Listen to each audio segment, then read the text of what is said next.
Wrestlebuddy Podcast. All about wrestling. Subscribe and follow for more content.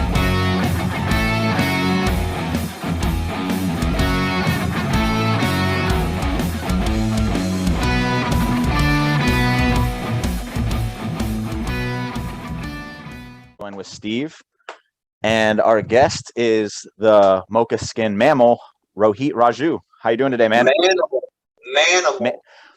Manimal. My bad. That's all right. That's why I'm here to correct it. That's all I'm doing. Thank you. But how you doing today, man? I'm good. How you doing? I'm good. So we'll jump right into the questions for you, man. I noticed you got like a old school background to you. You really kind of embody the old school. So I was just curious, what were the things that got you into wrestling, and are those things what help you embody that like mentality?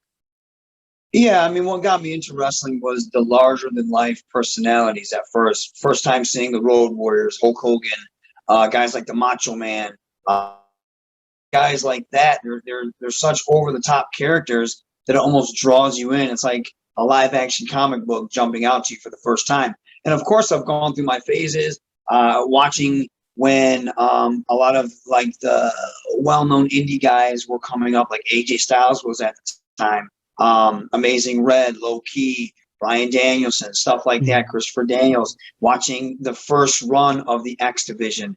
I was enamored by that, just that work style, 90s, that wrestling style, 90s All Japan wrestling, Kenta Kobashi, Masawa, stuff like that. But it came back full circle for me, was like Attitude Era with Austin, Rock, stuff like that. And then I think I always, when I first started wrestling, I wanted to wrestle like a Low Key or an AJ Styles, where I was trying to do so much in the ring. But as I grew older and more experienced with professional wrestling, I started to see, well, who's making the most money? What are they doing? And I wanted to be the complete package, a guy that could go in the ring and wrestle. You can go in there with anybody and wrestle their style, but then you could also be that larger-than-life character, be able to deliver in the ring, but not only that, be able to deliver on the microphone. So that's kind of what I wanted to be. To me, Macho Man is the embodiment of a perfect package. He can do all of that. He can sit there and draw the crowd in with his matches. He can draw you in with the way he talked. As soon as you saw him, you knew he was something special. And so to me, that is what a professional should be, in my opinion. So that's what I try to be as well. Okay. Good. Yeah. I agree with that one. Yeah, 100%. And I mean, you said there about being the complete package and like telling a story outside the ring, and we saw that change like probably a year and a half ago, and it was actually outside of Impact. I mean, everyone was calling hashtag give Rohit the mic, and we saw in AAW the whole listen, learn, absorb, masked thing happen, and that was what really propelled Rohit in Impact, wasn't it? You know, where did that whole thing come from? Only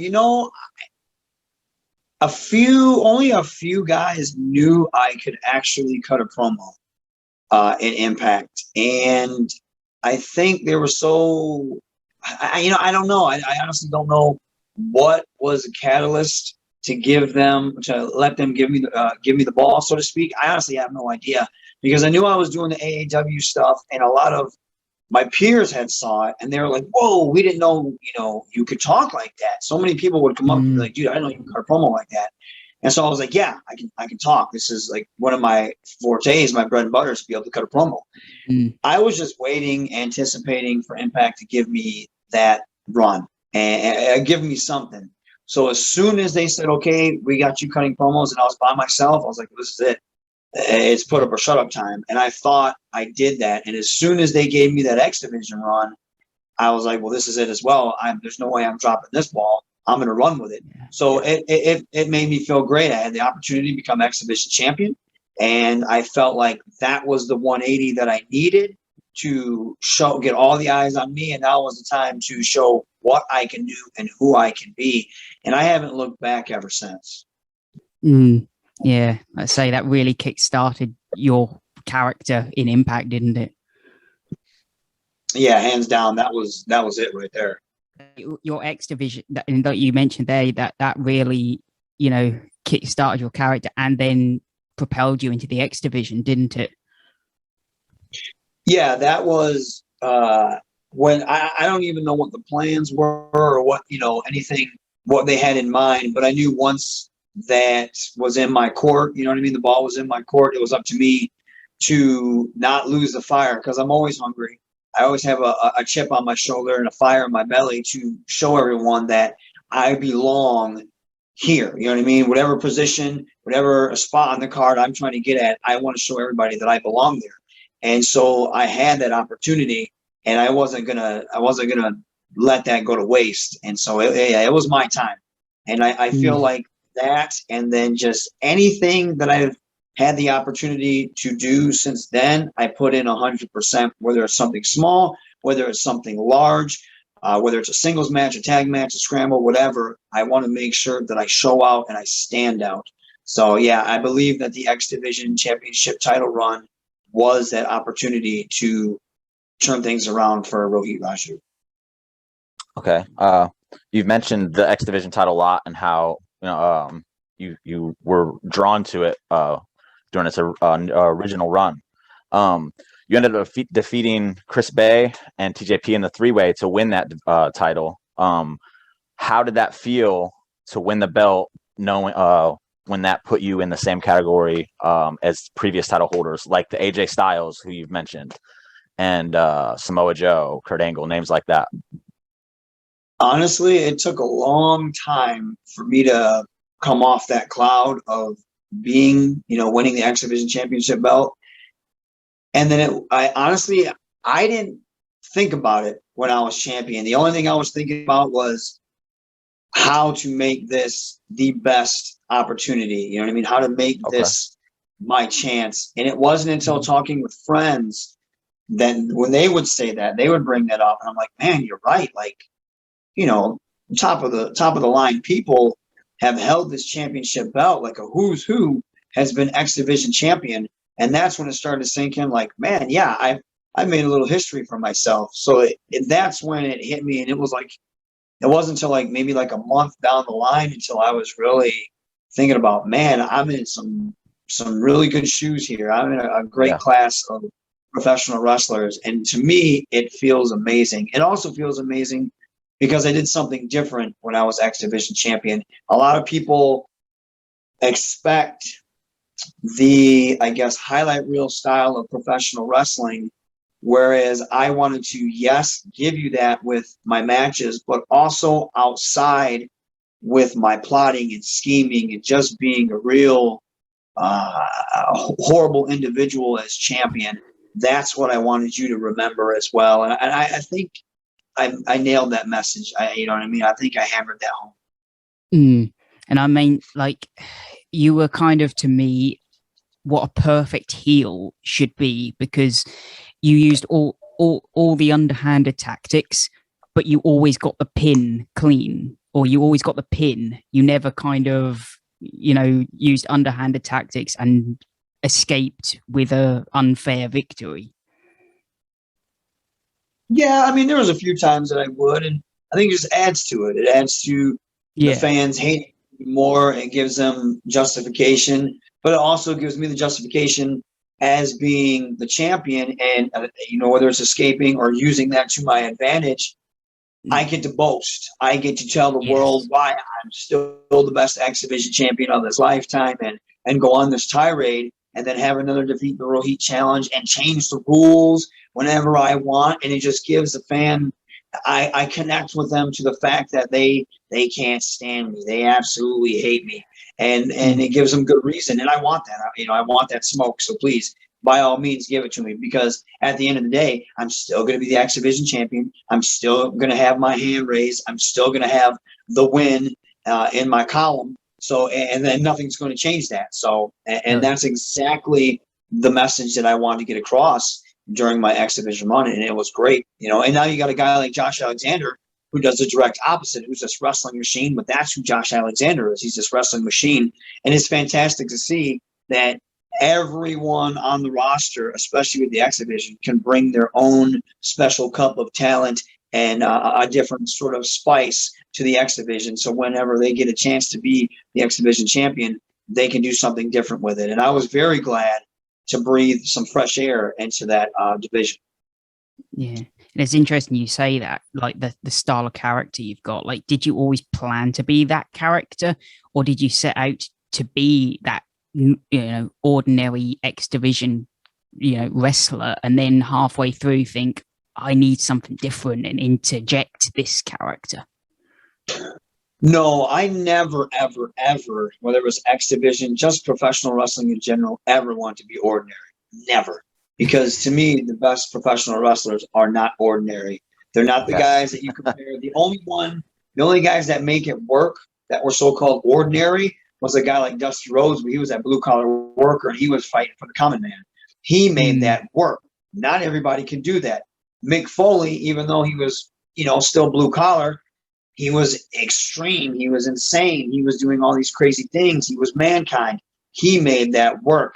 Not everyone can make ordinary work. I never want to be ordinary. Steve Austin was ordinary, but he was a badass, so he wasn't like ordinary. You know what I mean? Even guys like AJ Styles, Christopher Daniels, they were never ordinary. Samoa Joe was never ordinary. So I never wanted to be just a regular guy. For me, professional wrestling shouldn't be filled with regular guys. It shouldn't be for just your everyday Joe, unless he's the only everyday Joe or he's the only common man in that pool of professional wrestlers. So no, I never wanted to be that.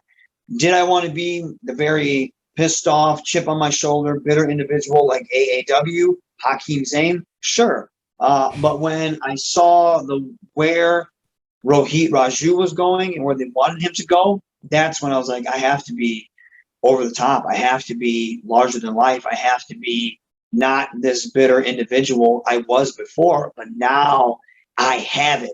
I have the prize, and no one's going to take it away from me. And I'm going to do whatever it takes to make sure no one can take it away from me. And you know what? Since you never gave me the praise that I felt like I deserved years ago, now I'm going to shove it in your face. I'm the champion. There's nothing you can do about it. Oh, you want to? Well, guess what? Scott D'Amore, you put me in this Bound for Glory 6-way match. Oh, I still won that. I still got out of it. So I'm going to rub that in his face too. You know what I mean? So there's this level with Rohit Raju of disrespect that he feels that is always thrown at him. So when he's in that position to ha, ha, ha, oh, you better believe that he's going to do that with the utmost and just with some class, but also be a complete jerk at the same time. So with the whole Forbidden Door being open and the working relationship with the companies, is there anybody outside of Impact that's part of the Forbidden Door situation that you see yourself having a good program with? Not necessarily just a one-off match, but like with your character, and then say someone else from AEW that you think would be just like a really good program that would be fun for you. Oh man, I would love to revisit anything with Santana or Ortiz. I would love to verbal spar with Chris Jericho. I would love to get in the ring with a Sonny Kiss. I would love to verbal spar with Ethan Page. Any of those guys. They have a ton of talent over there, so definitely I would love to get in the ring and show what I can do. Whether it was NWA, I would love to get in the ring with anybody that they have.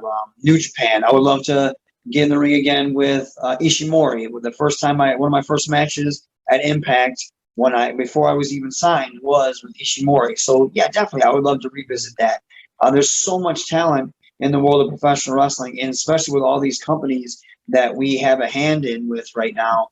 I think you could put me in the ring with anybody and we would deliver. So I hope that opportunity does arise. I hope it gets larger than just like the tippy top guys constantly forth, because there's so much talent underneath that I don't think gets the spotlight shown on them, that we could tear it up. You know what I mean? We could put in some great matches and put in some good work that I think it would draw in, and it would also elevate us as names in the world of professional wrestling. So I hope that opportunity does come not only for myself, but a lot of guys in the Impact locker room, such as a Josh Alexander, such as a Jake something, and a lot of the other mid-card or lower guys in these other promotions that are great that never get the spotlight shown on them. Yeah, absolutely. I've been waiting for that myself. I just feel like there's a lot more to there is deal a lot with. more talent. Yeah. What you see that constantly gets talked about. Nothing against those guys. They're top guys for a reason. Yeah. They're the cream of the crop for a reason. But there's us that's hungry for that opportunity, and we want to be top guys, and there's no doubt in my mind that we can be. And that could potentially elevate you to top guy status, or the next guy to top guy status. So that's why I've been waiting for it. I feel like it could help a lot of you guys. Yeah, and who doesn't want to be a main eventer? We all want to be main eventers. And that's what we strive to be and work towards. Yeah, I'll sort of add to James's question. Like, is there anyone on the Impact roster that you've not yet faced that you've kind of been itching to kind of get a hold of and thought, I could have a great match with him? Rich Swann and I, we have only wrestled each other twice. It was in a tag match. Both of us have said we want to wrestle each other. We want to cut promos against each other. There's a lot of times where I'll be doing a Steve Austin impression. He'll be doing a Bret Hart impression backstage, and we'll just be going back and forth off the top of our heads. I think Rich Swann is an amazing wrestler. He's super talented. I think I could give him a run for his money. People know him as a main event guy. I want to be a main event guy. What better way than beating a main event guy over and over and over again and going out there and showing that you are a top caliber athlete just like he is, but in your way. Then you know what I mean? That's that stepping stone. That's that next step. That's how you get to that next level, is by being in the ring with a guy like that. So yeah, Rich Swann is an individual that I would love to have a feud with. I would love to wrestle more than one occasion and just go back and forth with him. I'm very happy with the stuff I'm doing with Matt Cardona at the moment. I think he's a big moron, but hey, that's what happens. And I'm giving him a run for his money, not only on Twitter with the verbal barbs, but I'm also giving him a run for his money. Tomorrow night, or I don't know when this is going to air, but Thursday night, it's myself and Shira versus Matt Cardona in Chelsea, and I'm sure I'm going to be dropping him on his big fat head as well. And it is professional wrestling, so if I happen to suplex her out of her boots, I don't want to hear anybody complaining about it. So I'm looking forward to it. I continue to, whatever position, whatever match I am put in, I continue to show up and show out, and that's how I'm built, and I'm going to continue to do that. But Swann is the guy that I want to wrestle. Yeah. Well, I tell you what, you're here giving an interview. This is going to go out. Give a message to Scott, here, tell him that you want that match. Scott D'Amore, the biggest bro hater of them all. Biggest bro hater, Scott D'Amore. Give me what I want. Give me Rich Swann. You know it. He knows it. He can't beat me. Maybe once, but not twice, but not 3 times, not 4 times. And he's definitely not going to outshine me in that ring, especially looking as good as I am. The mocha skin manimal, he wants Rich Swann. Give me what I want, Scott D'Amore. Come on. Maybe we should have Rich. We all want that match. Because Scott's not going to give me what I want, but if Rich asks him nicely, maybe then we'll get it. We'll see. Yeah. So if you're watching, Rich, ask. Let's get this match going. Yeah, Rich. Let's get it going. Hashtag make that match. All right. So I feel like we got our questions in. We're running low on time. Is there anything you want to plug before we get out of here? Yeah, Nashville, September 17th, 18th, and 19th. We will be at Skyway Studio, 3 o'clock shows, 7 p.m. shows. Make sure you guys are there. There's still tickets on sale, limited. Of course, you get VIP. There's VIP tickets as well. Then, of course, October 23rd, you have Bound for Glory. We will be returning to sweet, sweet Las Vegas, Nevada, and I cannot wait. Oh, of course, shopimpact.com. Get your Rohit Raju t-shirt as well. I have another design cooking, so it should be up there soon. Nice. All right. So there you have it, guys. This is Jimmy Bebe. You can find me on Twitter at Jimmy Bebe. This is Steve. Steve, you want to plug yourself? Yeah, you can find me at Simply Steve 311 on Twitter, or you can find me at TNI UK over on YouTube at We Talk Impact, or you can find us over on Wrestlebuddy, or both of us. At wrestlebuddy.org. We're on YouTube, where you'll find this exclusive interview. So thank you again, Rohit. It's been a pleasure. Thank you. Much good love. luck bashing Matt Cardona's head in tomorrow. I'm looking forward to it. And me.